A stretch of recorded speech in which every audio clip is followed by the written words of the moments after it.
І калі прыплыў ён на другі бераг у краіну Ергесінскую, сустрэлі яго, выйшаўшы з магільных пячор, двое апанаваных дэманамі, вельмі лютыя, так, што ніхто не мог праходзіць дарогай тою. І вось яны закрычалі: «Што табе да нас, Ісусе, Сыне Божы? Ты прыйшоў ужо дачасна мучыць нас!» А зводдаль ад іх пасвіўся вялікі статак свіней. І дэманы прасілі яго, кажучы: «Калі выганіш нас, то дазволь нам увайсці ў статак свіней». І ён сказаў ім: «Ідзіце».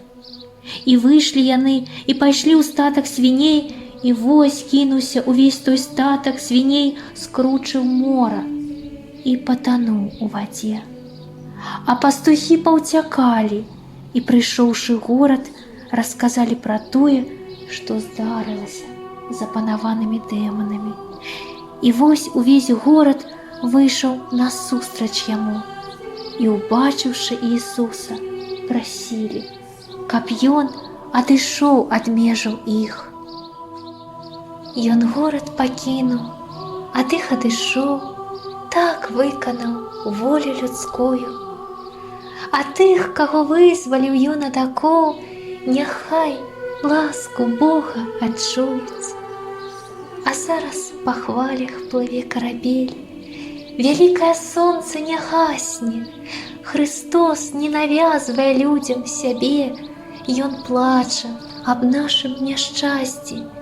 Калі адмаўляемся ад дабрыні, баімся сапраўднай любові, у штучных пацехах растрачваем дні, не чуем збавительнай волі.